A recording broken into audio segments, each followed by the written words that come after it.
Mary, just give me like a 10-second warning before you go live because I got to eat this cake. It's so fucking good. I can't even believe it. So good. My wife makes a bet for we're live like now, like right now.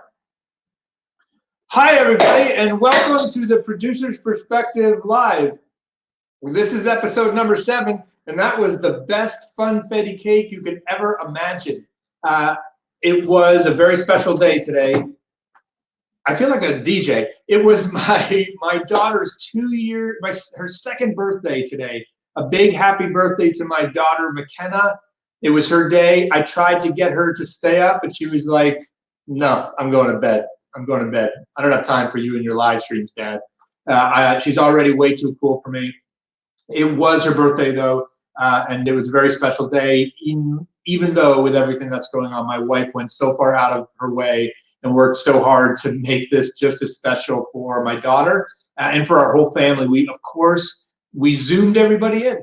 That's what we did. Of course, we brought all the way in. Side note, speaking of Zoom, so I actually bought some stock in Zoom when it went public. Because I'm a bit of an early adopter, so I was using it before it went public, and I was like, this is amazing. This is going to be huge. I'm going to buy it. I bought it. Then you know what I did? I sold it. Too early. Damn it. But you know what? If that's the price I got to pay, so be it. Anyway, we zoomed in.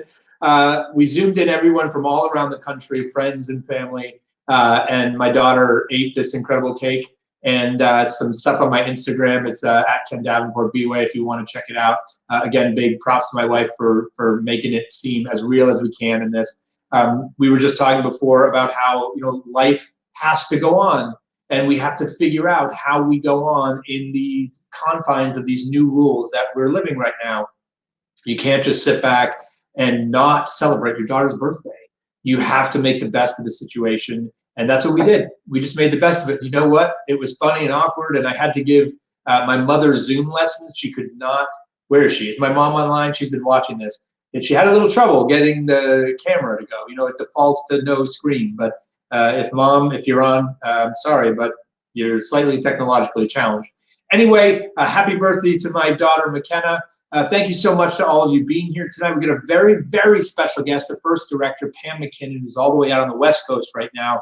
A Delicate Balance, Heidi Chronicles, Clybourne Park, which is one of the most powerful plays I've ever seen, and theatrical sequel, if you will, which I find fascinating for all you writers out there. Prequels, sequels, very in right now, very in. You want a project to work on over the next couple weeks, take a public domain, a classic novel, a classic something, poem, whatever, and don't adapt that, write a prequel to it or write a sequel to it. It's obviously worked out pretty well for Wicked. So Pam's coming up in just a few minutes. She's waiting backstage. A couple things to remember. Next week, Pam tonight, starting tomorrow, our third Stephen in a week, in 7 days. It'll be 7 days since we started this. Stephen Sater tomorrow, Jennifer Tepper, Alan freaking Cumming, Lee Silverman, another fantastic director, Sergio Trujillo, Janine. It's going to be a fun week. And I'm going to tell you this right now. There's going to be an extra bonus live stream this week, I think. I'm like 98% sure we're going to have a very important business-focused live stream at 2 o'clock on Wednesday, a matinee, 2 o'clock on Wednesday, with some very important information for anyone who operates a business in this time. So, cake in my throat. So stay tuned for that. Boy, it's great cake. On the Facebook page, we added a donate button to the Actors Fund, so very easy for you to click and donate right now. Someone already donated, so thank you very much. And I'm going to tell you right now, anyone who donates during this live stream tonight, I'm going to double it. So go ahead. If you were ever going to donate to the Actors Fund, tonight is the night I'm going to double all the donations tonight, okay? So please throw something in there, doesn't matter what it is, and we'll try to drive out the money we can raise for the Actors Fund. Don't forget our favorite hashtag, stay safe, stay healthy, and stay home. Oh, look, Broadway Podcast Network, thanks for getting that out there for us. Don't forget about this. It's getting a little tougher in a lot of places out there right now. as much as we want to stay positive, and we should, because that curve will eventually go the other way.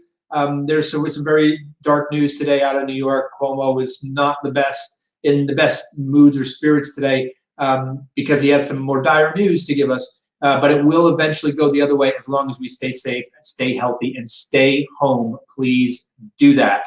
Okay? That's my ramp up. That's my intro. And now let's bring on the guest of the day. Please welcome to the podcast, director and the artistic director of the American Conservatory Theater in San Francisco, Ms. Pam MacKinnon. Come on down. Hi. Look, I'm pretending that I'm. Oh, wait, you're on? Wait, I'm gonna wait. What? Did you like that? Wait, it's like tea. Wait, I'm gonna put my tea down. So Pam, on a scale of 1 to awful, how bad was my acting at the beginning of that, like going into me with the cake? Would you ever hire me to do anything? Well, it was better than mine just now. No, it was good. It was good. I would have believed it. So where are you right now? You look like you're in a hut somewhere. Where are you? Give us a little bit. I'm in the corner of my bedroom in San Francisco, and I'm sitting in this hooded chair that was on stage at the Hudson Theater in The Parisian Woman. Did you steal that? I think Uma sat in it during previews and then said, "This feels ridiculous," and didn't sit in there by the time we opened. But it's a beautiful chair that I bought, once we closed, and here I am, lugged it to San Francisco. You bought it. They didn't give it to you. Just so you know, as a producer, maybe they gave it to me, but I paid for the truck that delivered it. Like there was I remember money exchanging hands. Yeah, I just for the record, I definitely would have given it to you. But yeah, usually we were like, but you got to pay the stagehand labor. I think that was it. Like the $85 was for that. Right. I'm gonna dive into a question, then we're gonna go back and just check in on how you're doing and everything. But you said Uma Thurman sat in it for like one moment, was like, that's it, I don't want this thing. Did you, when you work with big stars like that, and you do often a lot, what happens when you did you like the chair in the scene? What if you were like, I love that. How do you negotiate those moments with big stars when they're like, I don't like this, but you think it's important or you love it? What's that like? I mean, it certainly remained on the set. It just, it was a moment in the play where, she was supposed to be listening to the conversation that the men were having further downstage. And, she sort of felt like, I feel like this actually puts more focus on me, because I feel like I'm now all of a sudden in some noir movie. And, and so she, I think, leaned on it instead. All fine. I mean, it had nothing to do with working with a big star. It had everything to do with like, let's stage the story right. And I'm completely fine if standing or going to the bar. I mean, like all that is a big who cares. It's just like, what is the story we're telling? Do you walk into plays with them staged in your mind? Do you have an idea of where people are going to move, or is it all organic when you get in the room, you let the actors go where they want to go? I mean, I certainly have an idea in my mind, but I don't bring it up unless I have to. Or I might, even like working around the table, might sort of like score the script on occasion of like, well, here's the big beat change in a scene, and a move makes sense here. And, but usually actors, find that organically. I also am a big fan of just using like the rehearsal time that we have. And so instead of like imposing like sometime really early to the point where that gets kind of like ossified or like just stuck, I'd rather keep it really loose until stuff gets repeated by the actors. And if they start repeating it, it probably is right. So yeah, I'm not a fan of blocking. I mean, I remember like in high school, sort of like the high school English teacher who got to direct the fall play would say, and now we start our blocking. And I'm like, what? Like that just doesn't make sense to me. Although, certainly in a large cast musical, I mean, you have to have some real staging in mind. I just did a baseball play with 9 characters in it, and or 9 actors in it, probably 40 characters. Tony Stone by Lydia Diamond, and at times, yeah, I want to stage it, but then I let people move within the degrees of freedom. I love that, the high school teacher directing. My favorite was like the of course the script said like character moves down stage left, because they always take the stage manager script and turn it into the same. Yeah. And one of my teachers used to look at the script and then be like, I think you move, like it was coming to him like an inspiration. He was just reading the damn stage direction. So tell me, you're safe and healthy, and where you're in San Francisco right now, I assume, yes? And, yep. Tell me where you were or what you were doing when all of this became very real, when all of a sudden it was clear that this virus was going to be bigger than we ever expected and affect, frankly, your day-to-day life and work. Yeah, absolutely. I mean, I just mentioned, Lydia's play Tony Stone, which I did at the Roundabout in the late spring, but we did it here at ACT, and we're marching through previews when, talk of no gatherings north of 1,000 people started coming out in the city of San Francisco. Our opening of Tony Stone at the Geary Theater actually became our closing. So after the show on a Wednesday night, Wednesday, March 11th, we gathered, the actors, the crew, the front of house, my director of production, and I, while the opening night party was starting to happen, we gathered behind the set on the stage of the Geary in a circle, and I announced that we were going to close early. Oh my God. At that point, we had decided, just earlier that afternoon, had decided to let the show run through the weekend. So this was a Wednesday night, and we were going to run until Sunday matinee. And by Thursday morning, we made an even more, necessary decision, because by then coming out of City Hall was no gatherings greater than 250, at which point Thursday morning we decided to close the show. We also had another show running in our smaller space directed by Eric Ting, Brandon Jacob Jenkins' play Gloria, that had been running for, I don't know, about 3 weeks or so, and we also then closed that. So we had, 2 of our shows right in the middle of our season, cresting into being big sellers, both of them. We got amazing baseball press for Tony Stone. Tony Stone, a real person, lived in the Bay Area. Luckily, her family came to a Saturday preview. So this was 3 shows before we closed. So I feel really grateful for that. So yeah, that's when it hit home. And I sort of feel like I need to go to Joe Allen's. I mean, certainly Tony Stone at ACT wasn't a flop, and it wasn't on Broadway, but closing on opening night, hey, give me a poster. What I love about theater people is you're already smiling and laughing about it already. Will we see it again? Will you try to get it up there again? I mean, it was a co-production with Arena Stage in DC, and half the cast is from the DC Baltimore area. So I'm hopeful it will land at Arena. Great. I think that's where we have to leave it. I mean, if there's another season, but I don't think it will be next season when Tony Stone needs to come back to the Bay, I'm all for it. I mean, we were just getting started. Oh.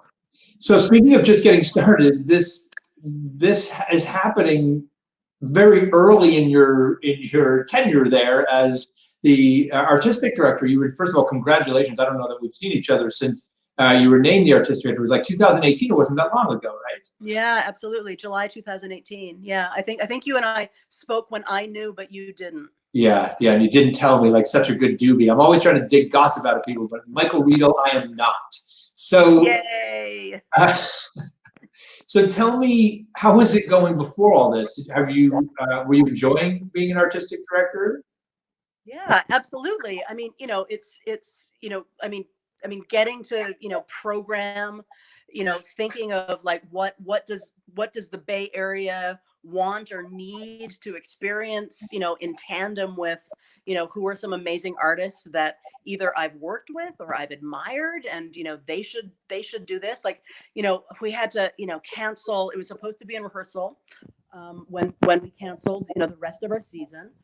We canceled a Rocky Horror, and Sam Pinkleton, who was my choreographer on Amelie and a dear friend and an amazing artist, was going to be the director choreographer.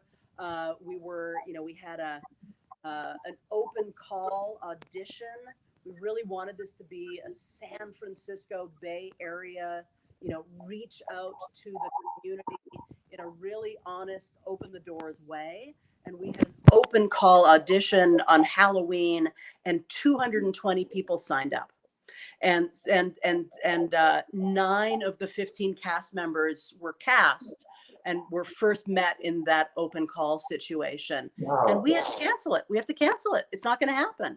And it just breaks my heart. So that's both like in one show. That's one of the most exciting experiences I've had as a new artistic director, of having an idea, reaching out to some great artists, and then plugging it in with not just talk, but action about how to build community, and get ACT out there and welcoming, and a big open door kind of policy, hiring people who don't have their equity cards, but have been performing for 30 years in drag cabaret scenes. And the Bay Area has a lot of that going on. And we were going to build an amazing show. And now we're not. And it's the highs and the lows. I'm hopeful that eventually, as an artistic director, the highs are as high and the lows aren't so low. But so far, God, it's a little too dynamic. It's just too much. So with the more artistic directors that I've had on my podcast and talked to, everyone's definition of what they do, and I assume it's because every theater is so unique. If you were writing a classified ad for an artistic director, now that you've been in the job for a year or two, what would you say? What is the job of an artistic director? Oh man, I mean, it's definitely there's big leadership in both sort of setting the artistic course of an institution. And and an institution is just people. So obviously it's not like I'm managing people's day-to-day lives who work at ACT, but through artistic programming, and maybe that's like one of the biggest levers that I pull, you set the tone of what your organization is about. And even like this last season that's now canceled, we had a theme, and the theme was something I came up with, sort of in tandem with my artistic team. The theme of it was rules of play. There were 2 sports stories in the season, and Rocky Horror, I think, also really plays with gender rules, rules of what is acceptable on stage, so rules of play became a really exciting theme, which then you talk to people in my education department, they're like, yeah, we can talk about rules of play in classrooms and in studio work. ACT also has a conservatory that includes an MFA training program. Some of the other plays that, the productions that the students started to do, also sort of fit into that theme. I mean, so that was, a big part of sort of my artistic directorship, of like, it's a mixture of programming, but also then like trying to create an umbrella that starts with programming, and this theme idea, I think is just really intellectually stimulating, but also useful. I mean, the other big thing as an artistic director is we're in the middle of a strategic plan, and trying to like figure out, what does this place look like when I'm gone, even like what it like, sort of setting up like, 10 years from now, what are some core values? What is our, a really active mission, a really, embedded purpose? We're sort of putting that stuff in play too. So that feels like a big part of the job. And then in addition to that, I will always forever, as an artist, be a director as well. And so like figuring out like, what do I want to put on the stage for San Francisco Bay Area audiences, as I get to know more the artistic community, start thinking about actors who are here, designers who are here that I want to work with. What are some stories that both, are Bay Area centered. How does the Bay Area fit into the national theater ecosystem? I directed a world premiere play by Kate Atwell. Feel very, really excited about starting a playwright's career in some respects. It's a cricket play. It's being done at Theatre Royale in Bath. It just got canceled at Yale Rep because of this damn virus. But this is a playwright I believe in, and I really want ACT to be a place that she considers like a first place to give an early draft. So great. I love that commitment to artists. Yeah, being able to birth the next generation or give people a home, frankly, it sounds like. Yeah. Let's go to some questions that are poured in now. Drew Rieger asked, which classic play or musical have you not directed but really want to? Anything that you've been dying to do that you haven't done yet? That frankly, now you can be like, hey, ACT, we're doing this one.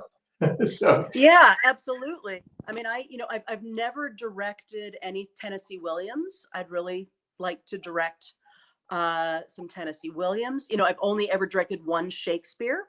That was yeah, that's it. I've directed an Othello. I mean, because I think I've directed so many new plays in the past, producers have always thought of me as a new play person. But certainly there are a lot of classic plays out there. I also think I'd be really great at Moliere. Yeah, I mean, they're a lot. They're a lot. As a producer, of course, now I have to figure out how to afford it. I mean, I certainly have, a lot of audience at ACT that, especially in the Bill Ball years, really were just like feeding. And as a result of that feeding, became hungry for the classics. And it's hard to find classics that have like fewer than 16 people in them. That's really expensive. So, we continue to try and figure that out. You're just cut out there, your sound a little bit. There we go. I think you're back. Okay, great. Laura Early just asked, tough question, thoughts about working in theater as a leader / director and being a woman. What has your experience been as you climb the ranks? And how is that now for you? Yeah, I mean, I am a very successful director and now, artistic director of a huge theater, and I am a woman. I don't know what my career trajectory would have been had I been a man. I'm 52 years old. I landed on Broadway in my early 40s. Would I have landed on Broadway in my early 30s had I been a man? I will never know. I mean, I certainly feel sometimes still that there are, rooms where, and this is in any field, where there are rooms where,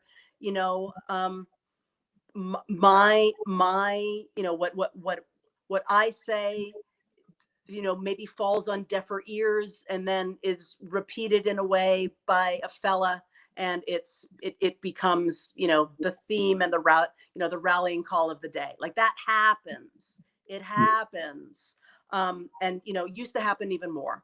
But I do feel that, I'm standing on the shoulders of, a generation, and I feel like in theater, a generation is sort of 10 years, standing on shoulders of a generation of women who really, including my predecessor at ACT, Carrie Perloff, who isn't much older than I am, but is definitely of a previous generation, career-wise. And, Carrie Perloff, Molly Smith, I'm blanking right now, Martha Lavey of Steppenwolf, Emily Mann at the McCarter, who really paved the way and let me sit in this really comfy chair. That Uma sat in once. Yeah, exactly. This once. What are you doing right now during the midst of this to make sure that to keep your projects going, the theater going, and also just to keep yourself motivated throughout when we can't look, theater is about gathering in groups and we can't do it. How are you keeping your stuff going and yourself going? And any tips you have for everyone listening so that they do the same? Yeah, I mean, God, it's been a crazy 2 weeks. I mean, it's Zoom meeting after Zoom meeting, phone call after phone call, email after email. This was sort of the first day, this Sunday, which happens to be my nephew's birthday. So Yeah. not just your daughter, but also my 10-year-old nephew. But like the first day where I felt like I wasn't just going from, sort of meeting to meeting. I mean, it's, we've had to lay people off. Yeah. It's horrible. It's horrible. We're trying to figure out, how and when next season might happen. We had an amazing season lined up, and then this hit. And I don't know how much of it will stick. Financially, obviously, an organization without any revenue coming in just is not sustainable. We shall see. We shall see what happens. I mean, so that's like right now, the day-to-day, the workload feels very reactive and very, it feels a little precarious. And, I'm not saying that ACT won't survive, but not knowing, like no one has information right now.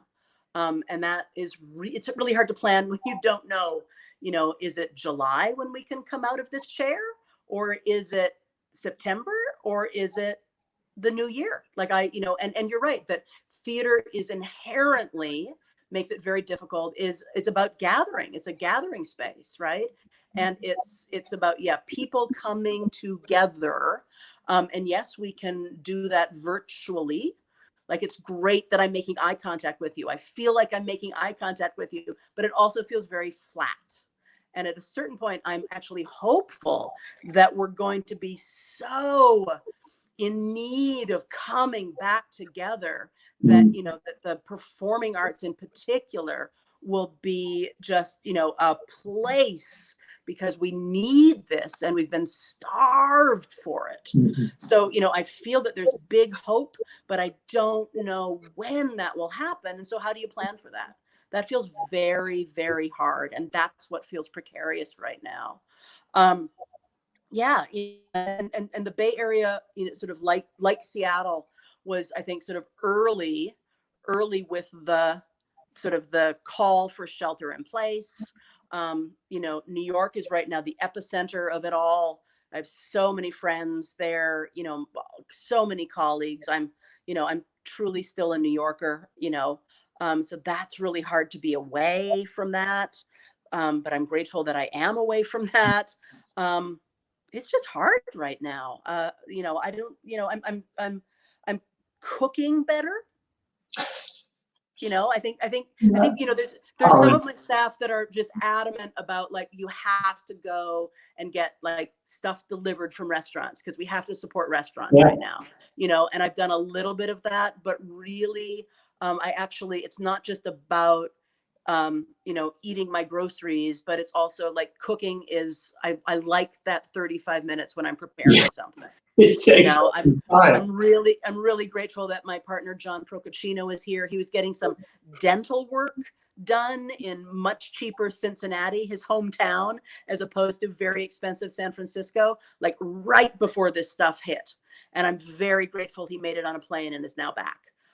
So, John and I sort of have the rhythm in the evening once the Zoom meetings and the emails are over of like, I cook some dinner, we catch a little bit of news, and then we tend to watch a movie. No.